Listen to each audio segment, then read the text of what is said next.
नगरच्या दादऱ्याहून जातात, रोज जाणं येणं करतात. त्या दादऱ्यावरचे खड्डे सुद्धा यांना बुजवता आलं नाही. आणि हे काय नांदेडच्या गप्पा मारणार. आम्ही काँग्रेस आणि वंचित आघाडीच्या माध्यमातून आम्ही या ठिकाणी नांदेडचा पुढच्या 5 वर्षाचा चेहरा बदलल्याशिवाय राहणार नाही.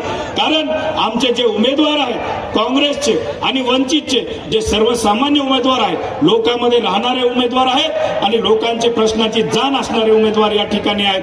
काँग्रेसने या ठिकाणी, भाजपने वेगळे वेगळे फंड या ठिकाणी अवलंबलेले आहेत की या ठिकाणी जाती जातीमध्ये तेढ निर्माण करण्याचं काम हे भाजप आणि त्यांचे मित्र पक्ष करत आहेत. काल परवा मित्रांनो एक ऑडिओ क्लिप आपल्याला व्हायरल करण्यात आली.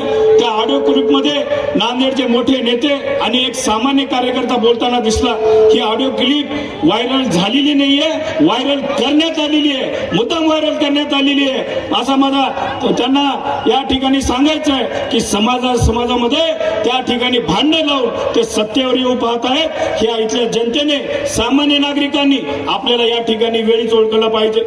आज आपण बघतो की मी आपला खासदार आहे, संसदेमध्ये आहे. आम्ही जेव्हा शपथ घेतली, डॉक्टर बाबासाहेब आंबेडकरांनी जे संविधान भारताला दिलेलं आहे ते संविधान हातात घेऊन शपथ घेतलेली आहे. आमचे नेते माननीय राहुलजी गांधी आणि आम्ही काँग्रेसचे 100 खासदार वेळोवेळी संसदेमध्ये झगडत असतो की डॉक्टर बाबासाहेब आंबेडकरांच्या संविधानाला एका टक्क्याची आम्ही हात लावू देणार नाही. त्याच्या पानालाच काय, त्या संविधानाच्या जवळ न येऊ देण्याची ताकद, धमक आमचे नेते राहुलजी गांधी आणि 100 खासदार आम्ही त्या ठिकाणी करत आहोत, रक्षण करत आहोत. या उलट भाजप सत्ताधारीचं जे मनुवादी विचार आहेत, तर मनुवादी विचाराला आपल्याला वेळीच या ठिकाणी ठेचून दाखवायचे. मित्रांनो, यासाठी आपल्याला काँग्रेस आणि वंचित बहुजन आघाडीच्या आमच्या उमेदवाराला विजयी करावा लागेल.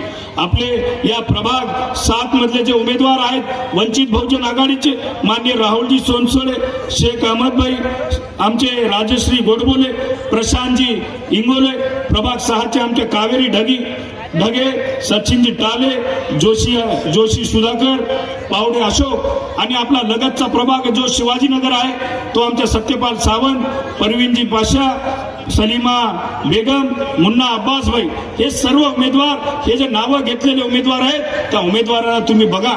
हे सर्वसामान्य लोकांमध्ये राहणारे उमेदवार आहेत आणि यांना सर्वसामान्य लोकांची प्रश्नांची जाण असणारे उमेदवार आहेत. या उलट भाजपनं काय केलं आपण बघू शकता.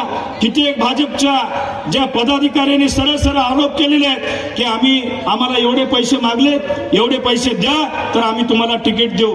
ह्याच्यावरून लक्षात घ्या की येणारी जी महापालिका आहे हे धनशक्ती विरुद्ध धनशक्ती, धन मोठ्या प्रमाणात बरसात होणार आहे. पण आपल्याला धनाला कोणताही प्रलोभन न बळी पडता काँग्रेस आणि वंचितच्या आमच्या उमेदवाराच्या पाठीमागे भक्कमपणे या ठिकाणी उभा लागणार आहे. मला आपल्याला दोन्ही हात उंचून या ठिकाणी आमच्या उमेदवारांना आशीर्वाद द्या की आपण या ठिकाणी ठाम विश्वास द्या की आम्ही आमचे जे आंबेडकर साहेब आहेत त्यांच्या सोबत राहून या ठिकाणी काँग्रेस आणि वंचितच्या उमेदवारांना प्रचंड बहुमताने आम्ही निवडून दाखवू.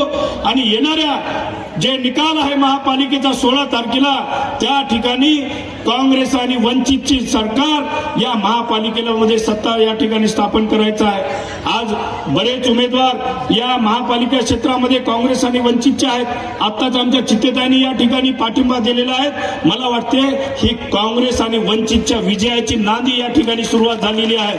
आज बरेच उमेदवार जे काँग्रेस आणि वंचितच्या उमेदवाराला पाठिंबा देऊ इच्छित आहेत. येणाऱ्या 2-3 दिवसामध्ये आणखी भरपूर उमेदवार या ठिकाणी पाठिंबा देणार आहेत. पण जी आमची लढाई आहे धनशक्ती विरुद्ध आहे, ही जनशक्तीची निवडणूक आम्ही या ठिकाणी लढाई करत आहोत.